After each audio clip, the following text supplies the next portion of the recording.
Hello.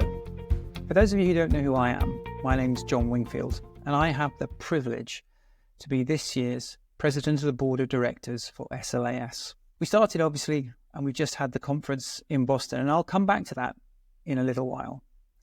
But what's next on the agenda, I guess, is probably what you're asking. Well, we've got a packed program of symposia. Starting in April, we have the Building Biology in 3D symposium in Jupiter, Florida. And there can't be many better places to be in April than Florida. And of course, you may even catch a bit of spring training if you get there early enough. That's going to be quickly followed in May, obviously with the big European conference, which will be in Barcelona this year. And then we have a break over the summer, and we'll be back with a symposium here in Cambridge. And I would love to welcome you to Cambridge in September for the Microscale Innovation in Life Sciences Symposium here in Cambridge in the UK. That's September the 11th and 12th. And then we kind of round out the symposium season with the Sample Management Conference in Toulouse in the south of France. That will be in October. And then we finish in the other Cambridge with the Data Sciences and AI Symposium in November. And that kind of rounds out the year. From then on, we'll be looking forwards, obviously, to the major conference we'll have in San Diego in 2025. So it's a full year of activities. There'll also be various different meetups where you can have an opportunity to come and talk to SLAS, meet some of the key players in the society, and talk about what you want to get from the society and how you can contribute to it as well. I was thinking a little bit about the sort of goals that I have personally this year as your president. And I think when I thought about it, the thing that struck me was that very rarely in my career has it ever really been about me. It's very much, I think, about the opportunity that the society has to continue the growth that we've seen over the last couple of years. When we came out of the COVID pandemic, it was a very uncertain time, not just for science, but also obviously for the society.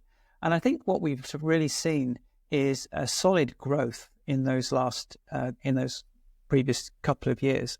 And that's obviously been shown in the attendance figures that we've seen in the San Diego conference in 2023, and obviously again this year at the conference in Boston. I think the way that the community has embraced the ability to come together and meet for both scientific reasons, also for networking opportunities and for educational purposes, really demonstrates the strength of the community that we're in. And I would love to see that continue to grow. That's also about ensuring that we get better attendance at symposia, making sure that we have the right symposia, the symposia that you as the membership wants to come and see. So for me, it's about growth. It's about continuing to progress the education goals that the society have. And we've got some really interesting ideas about how we can help people who want to get into automation to become perhaps automation engineers, or perhaps people who are looking or thinking about retraining. There will be opportunities within SLAS over the coming years to leverage the expertise of the membership, and also I'm sure there'll be training opportunities as well. I think that's really important from my perspective to see that the society continues to support that next generation of people who will be coming into the industry to support us as we move forwards. As I say, for me personally, I think I'd love to see continued growth in not only the conference, which is obviously the mainstay of the society, but also those satellite meetings, those satellite opportunities through the symposia where we have lots of opportunities. But also people, I would encourage you to really take advantage of the special interest groups. It was quite clear at the Boston conference this year that those special interest groups were being really, really well attended. And I think there's something there that the SLAS organizing groups need to think about. Do we have those venues scaled appropriately? We're seeing much more interest in those special interest groups perhaps than we did pre-pandemic. So I think there's an opportunity to address that and to ensure that we're enabling everybody that wants to contribute to the scientific discussion to have that opportunity to do that. So please take advantage of the symposia, take advantage of those special interest groups, take advantage of those forums such as the Technology Information Exchange. Really engage with the science community that we're starting to build and continue to build and grow, so that we can have vibrant discussions around science in a way that we've started this year as we come out of the Boston conference itself. So let's go back and think a little bit about the meeting in February, Boston 2024. It was by far the biggest conference that SLAS has ever put on. In terms of the number of attendees, we had a record number of attendees, particularly considering we were on an East Coast venue. We had over 7,500 people attending. And I'm sure if you were one of those people who was queuing in the morning to get your registration or to leave your coat at the coat check stands, you would appreciate the number of people that there were attending the event. Again, I think there's opportunities for key learning there. I think you have to kind of understand that when you have that many people attending an event like SLAS conference, we really have to make sure that we have processes in place to ensure that it's safe for people to come into the venue. So we acknowledge the fact that there were perhaps some issues with the registration process, but hopefully we'll take that learning forwards, and in future conferences you won't have to put up with quite such a long wait to get into the conference. In terms of the conference itself, I mean, the theme was innovation at every turn, and personally I couldn't agree more with that sentiment. Everywhere I looked, I saw innovation.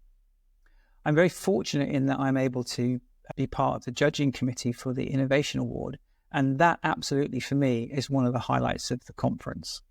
The fact that I get to sit through 10 perhaps of the best presentations that there are at the event, to listen to the innovation, again, generally from a wide range of scientists, some who are just starting out in their career, some who've had maybe 10, 15, 20 years worth of experience, but who are presenting their data and their science as if it was completely fresh and really focusing on that innovation. I would particularly like to call out the winner of the Innovation Award this year. An outstanding presentation. The presentation itself was excellent. The standard of the science was really exemplary, and the detail that it went into to talk about the way that the science was approached, the design of experiment was really well presented. And of course, they highlighted the innovation. So I think it was a well-deserved award, and I was very pleased to be part of that judging committee.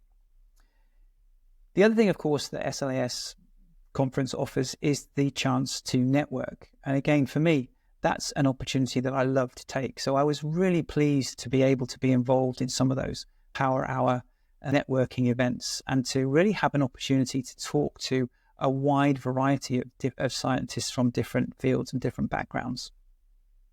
I can remember at one of the previous conferences, somebody standing up on stage, and when they were talking about how they used conferences like SLAS, one of the comments they made was to really try to talk to somebody you've never met before, to ask them questions about science, even if it's an area that you don't normally work in or you don't normally understand. And I was fortunate enough to have the opportunity to meet several people who wanted to talk about their science, and they were fields about which I knew very little. But I was able to really listen to them talking about their field of interest and really have an opportunity to start to think about how their skills or their technologies could perhaps influence or be brought into the area that I work in, which is big pharma. So for me, it's very much around taking the opportunity to engage, as I say, with scientists that I wouldn't normally interact with in my daily life, but to have that opportunity to really bounce ideas and try and spark scientific innovation through those sorts of discussions. As I say, really one of the standout things about the conference was absolutely the scale. I mean, we had the biggest exhibition floor that we've ever had at an SLAS event. We had more people attending than we've ever had. There were over 400 poster presentations, and frankly, I could have easily spent a day just looking through those posters if I'd had the time and the opportunity. Again, another outstanding moment for me was I was fortunate to be able to meet the Nobeshe Scholarship Award winners, and that was an absolute pleasure to talk to essentially high school kids who were just starting out on their journey into the field of science. Was really innovating. I mean, they talked with such passion and such depth of interest in their scientific field. It was absolutely infectious. So it was a real pleasure to be able to meet and talk to those guys.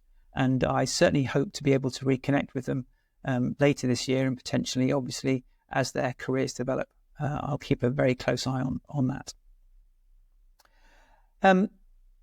I think, as I say, for me, it was an outstanding conference. It flew by in the blink of an eye, and I did take some time once I came back to work to sit down and reflect a little bit about some of the people I'd spoken to, some of the exciting science that I was able to see, and actually to make some connections with people here in my organization. I had a very interesting discussion around big data and how big data analytics can be used in modern pharmaceutical companies.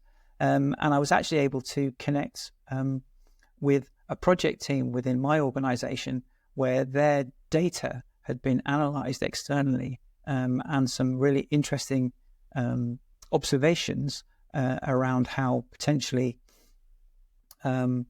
resistance can appear when drugs like the ones that we manufacture are put into the clinic. So some real positive connections that I can bring back to my organization, make links that hopefully will enable us to build and make better drugs for the patient community of the future. So with that, I guess I'm going to sign off and wish you a very happy rest of your day. And as I say, hopefully I'll get a chance to see you and meet you at one of the either symposia or events that SLAS are holding later on in the year. Thank you.